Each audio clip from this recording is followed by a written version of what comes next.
दोस्तों वीडियो में बात करेंगे कि राहुल गांधी ने आज मोदी सरकार के मंत्री के खिलाफ कैसे तीन तरफा मोर्चा खोल दिया और लगता है कि धर्मेंद्र प्रधान की कुर्सी एक बार फिर खतरे में आ गई है। कुर्सी बचाना इतना आसान नहीं होने वाला है धर्मेंद्र प्रधान के लिए, क्योंकि अब आर पार के अनशन का भी ऐलान किया गया है। तो चारों तरफ से धर्मेंद्र प्रधान घिरते नजर आ रहे हैं। कौन सा तीन तरफा राहुल गांधी ने मोर्चा खोला और किसने आर पार के अनशन का ऐलान किया है, जो जंतर मंतर पर अब हालात को और ज्यादा संवेदनशील बना सकता है। आर पार के अनशन वाला ऐलान भी आपको दिखाएंगे। पहले राहुल गांधी के तीन तरफा मोर्चे की बात करते हैं।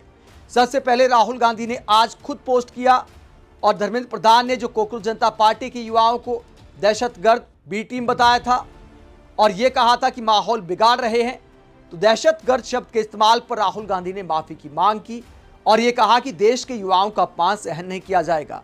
ये पोस्ट आप देख सकते हैं। राहुल गांधी ने बकायदा धर्मेंद्र प्रधान से माफी की मांग करते हुए ये पोस्ट किया था। तो एक तो राहुल गांधी ने पहला मोर्चा तो खुद खोला, उसके बाद देश के तमाम महानगरों में, देश के तमाम शहरों में, उत्तर दक्षिण पूर्व पश्चिम हर तरफ कांग्रेस के नेताओं ने आज प्रेस कॉन्फ्रेंस की और धर्मेंद्र प्रधान का इस्तीफा मांगा।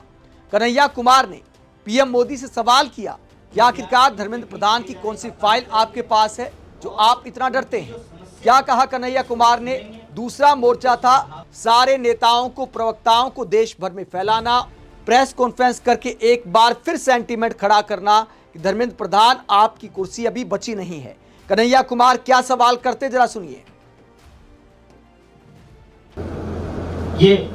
ये दूसरे की पीड़ा को नहीं समझ रहे, इसीलिए लगातार आवाज उठने के बावजूद पता नहीं ऐसी क्या मजबूरी है, ऐसा कौन सा फाइल प्रधानमंत्री का धर्मेंद्र प्रधान के पास है कि प्रधानमंत्री उसके इस्तीफे के ऑर्डर पे साइन नहीं कर रहे। ऐसी क्या मजबूरी है? अरे आपके ही कैबिनेट का मंत्री है, अमेरिका का राष्ट्रपति ट्रंप थोड़ी है कि आप उसके सामने सरेंडर किए हुए हैं। आप कहते हैं आप अपने चेहरे पे बहुमत को लेकर के आते हैं, तो क्या आप अपने एक मंत्री को नहीं हटा सकते और उस मंत्री के खिलाफ जो एक जांच नहीं करा सकते कि पेपर लीक से उसका क्या संबंध है? इसीलिए हम आपके माध्यम से देश भर के विद्यार्थियों और अभिभावकों से यह अपील करते हैं कि आप छात्रों की इस गूंज को सुनिए। आप अपने आप को अकेला महसूस मत कीजिए, नेता प्रतिपक्ष को अपने सुझाव दीजिए और कांग्रेस पार्टी, हमारा सारा सेल और डिपार्टमेंट, एनएसयूआई, यूथ कांग्रेस पूरी मुस्तैदी से इस लड़ाई को लड़ेगी। और मैं आपकी जानकारी के लिए यहाँ बता दूं कि पुणे से ही वो जो पहला अभियुक्त पकड़ा गया है उसकी आवाज को यूथ कांग्रेस ने उठाया। और कितनी मजेदार बात है, देखिए, पेपर लीक हुआ है ब्यूटी पार्लर्स, सरकार ने बैन किया है टेलीग्राम को, तो क्या कल को ब्यूटी पार्लर बैन करेगी सरकार? ये स्थिति है, कोई भी एग्जाम ये ठीक से कंडक्ट नहीं करा पा रहे। इसीलिए हमारे लिए, देश के लिए ये चिंता का विषय है, ये राजनीति का विषय नहीं है। हम महज इस पर राजनीति नहीं करना चाहते हैं, हम संकल्पबद्ध हैं कि इस देश में पेपर लीक को रोका जाएगा। और पेपर लीक से धर्मेंद्र प्रधान का क्या संबंध है, इसकी जांच करानी पड़ेगी। धर्मेंद्र प्रधान को इस्तीफा देना पड़ेगा। अगर सरकार को ये लगता है कि एमपी एमएलए खरीद करके बहुमत जुटा लेंगे, पार्टियों को खत्म कर देंगे, उससे इस देश की आवाज दब जाएगी, ऐसा होने वाला नहीं है।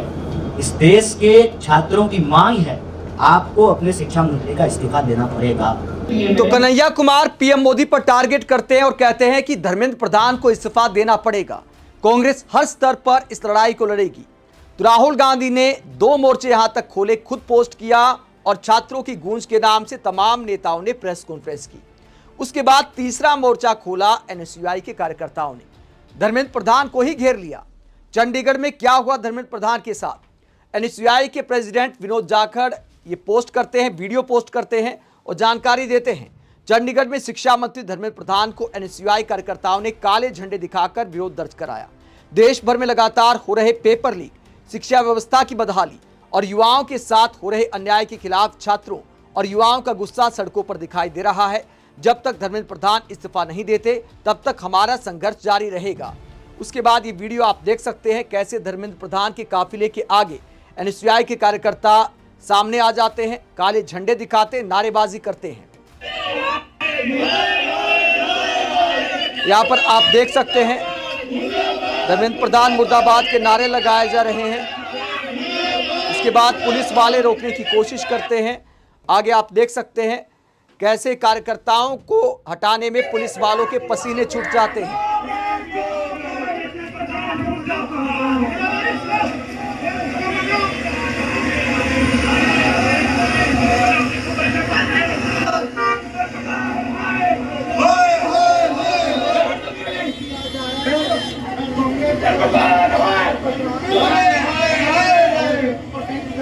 उसके बाद जमीन पर लेट जाते कार्यकर्ता और जमकर नारेबाजी होती है चंडीगढ़ में, और धर्मेंद्र प्रधान को थोड़ा शर्मिंदगी का सामना करना पड़ता है।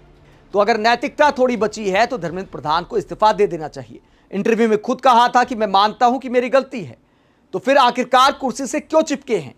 अगर नहीं उतरते हैं तो अब आर पार के अनशन का भी ऐलान किया गया है, जो इस बात को दिखाता है कि जंतर मंतर पर अब हालात संवेदनशील होने वाले हैं। मोदी सरकार पर दबाव बनने वाला है, क्योंकि जंतर मंतर पर अब सोनम वांगचुक ने आर पार के अनशन का ऐलान किया है। उन्होंने रविवार को आने का ऐलान किया है। अभी वो जिनेवा में है और वहां से वीडियो जारी करते हुए क्या बोला है सोनम वांगचुक ने, खुद अपने सोशल मीडिया पर ये पोस्ट किया है और ये बताया है कि जिनेवा से मैं क्या संदेश दे रहा हूं और जंतर मंतर पर क्या करने वाला हूं। अब आर पार के अनशन का ऐलान करते हुए क्या कहते हैं सोनम वांगचुक, जरा सुनिए।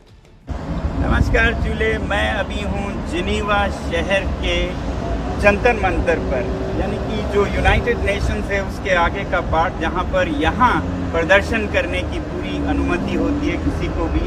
और आप देख रहे हैं पूरा खुला है और पीछे यूनाइटेड नेशंस का दफ्तर और फिर ये ब्रोकन चेयर जो कि एक सिंबल है अधिकारों के लिए संघर्ष का और जहाँ ज़रूरत हो कॉम्पनसेशन के लिए।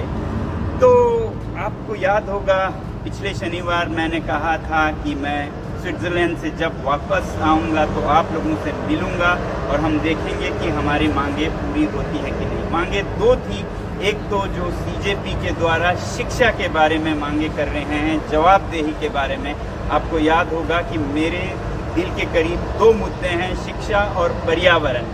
शिक्षा में तो ये जवाबदेही हम मांग रहे हैं और पर्यावरण में लद्दाख में जो संस्कृति और पर्यावरण के संरक्षण और लोकतंत्र की बहाली के लिए, जैसा मैंने पिछले शनिवार कहा, दोनों मुद्दों में से एक पर भी कोई जवाबदेही नहीं दिखाई जाती है तो शनिवार खत्म होते रविवार से मैं अनशन पे जाऊंगा। इनमें से एक पर भी मानी जाती है, जवाबदेही ली जाती है तो फिर मुझे अनशन नहीं करना पड़ेगा। कम से कम एक मुद्दे को सुलझाया जाए। और इसी के साथ मैं आप सभी से जिनेवा के जंतर मंतर से संवेदना जताते हुए विदा होता हूँ। जल्द ही रविवार को आप लोगों से मिलूंगा। जय हिंद।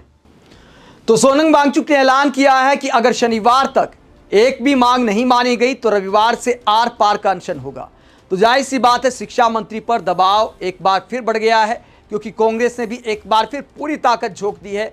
आज हर तरफ से कांग्रेस ने मोर्चा खोल दिया और सोनम वांगचुक, इनकी हिम्मत को भी सलाम है। 6 महीने जेल में काटे और एक बार फिर अनशन के रास्ते पर आ गए हैं। तो जंतर मंतर पर अब क्या होने वाला है? क्या अब भी इस अनशन को हल्के में लिया जाएगा या फिर मोदी सरकार इनकी मांग को मानते हुए धर्मेंद्र प्रधान का इस्तीफा ले सकती है? आप क्या सोचते हैं? कमेंट बॉक्स में अपनी राय जरूर दें। साथ ही चैनल को सब्सक्राइब भी करें। नमस्कार।